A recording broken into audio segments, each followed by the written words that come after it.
ನೋಡಿ, ಏನು ಈ ಗ್ರೇಟರ್ ಮೈಸೂರು ಅನ್ನೋದು ಏನು ಇವತ್ತಿನ ದಿನ ಮಾತಾಡ್ತಾ ಇದ್ದಾರೆ ಎಲ್ಲರೂ ಕೂಡ, ಇದನ್ನು ನಾವು ಮಾಡಿದ್ದು ಅಂತೇಳಿ ಈ ಕಾಂಗ್ರೆಸ್ ಅವರು ಏನು ಸುಳ್ಳು ಹೇಳ್ಕೊಂಡು ಓಡಾಡ್ತಾ ಇದ್ದಾರೆ, ಅದು ಅಪ್ಪಟ ಸುಳ್ಳು ಅಂತ ಹೇಳೋದಕ್ಕೆ ನಾನು ಇಚ್ಛೆ ಪಡ್ತೇನೆ. ಕಾರಣ, ನಮ್ಮ ಬಿ ಜೆ ಪಿ ಸರ್ಕಾರ ಇದ್ದಂಥ ಸಂದರ್ಭದಲ್ಲಿ, ನಮ್ಮ ಬೊಮ್ಮಾಯಿಯವ್ರ ಸರ್ಕಾರ ಇದ್ದಂಥ ಸಂದರ್ಭದಲ್ಲಿ, ನಮ್ಮ ಡಿಸ್ಟಿಕ್ ಮಿನಿಸ್ಟರ್ ಸೋಮಣ್ಣ ಸಾಹೇಬರಿದ್ದಾಗ ನಮ್ಮ ಮಾಜಿ ಸಂಸದರ ಪ್ರತಾಪ್ ಸಿಂಹ ಅವರು ಅವತ್ತಿನ ಸಂದರ್ಭದಲ್ಲಿ ಇಡೀ ಹೋರಾಟವನ್ನು ಮಾಡಿ ದಾಖಲಾತಿಗಳನ್ನು ರೆಡಿ ಮಾಡಿ ಯಾವ್ಯಾವ ಭಾಗಗಳನ್ನು ಗ್ರೇಟರ್ ಮೈಸೂರಿಗೆ ಸೇರಿಸಬೇಕು, ಏನೇನೆಲ್ಲ ಡೆವಲಪ್ಮೆಂಟ್ ಮಾಡಬೇಕು, ಯಾವ ಏರಿಯಾಗಳು ಡೆವಲಪ್ಮೆಂಟ್ ಮಾಡಬೇಕು ಅನ್ನೋ ಒಂದು ಆಲೋಚನೆಯನ್ನು ಇಟ್ಕೊಂಡು ಗ್ರೇಟರ್ ಮೈಸೂರಿಗೆ ಕೈ ಹಾಕ್ತಂಥವ್ರು ನಮ್ಮ ಮಾಜಿ ಸಂಸದರಾದ ಪ್ರತಾಪ್ ಸಿಂಹ ಅವರು.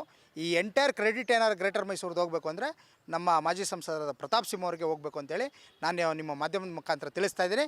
ಯಾಕೆ ಅಂತ ಹೇಳಿದ್ರೆ ಸಂಪೂರ್ಣ ದಾಖಲಾತಿಗಳನ್ನು ನಿಮಗೆ ಇವತ್ತು ನಾನು ಕೊಡ್ತಾಯಿದ್ದೀನಿ. ಅವತ್ತಿನ ದಿನ ಏನೇನೆಲ್ಲ ಆಯಿತೋ, ಏನು ಸಭೆ ನಡೀತೋ ಏನು ಅನ್ನೋದಕ್ಕೆ ಪ್ರತಿಯೊಂದು ನೋಡಿ ಇಲ್ಲಿದೆ ದಾಖಲಾತಿಗಳು. ಅವತ್ತು ಸಭೆ ನಡೆಸಿದಂಥ ಚಿತ್ರಗಳು ಇದೆ, ಅವತ್ತು ಪತ್ರಿಕೆಗಳಲ್ಲಿ ಬಂದಿರೋದಂಥದ್ದು ಇವೆಲ್ಲವೂ ಕೂಡ ನಿಮಗೆ ಕಾಪಿಗಳನ್ನ ಕೊಡ್ತೀನಿ ನಾನು ನಿಮಗೆ.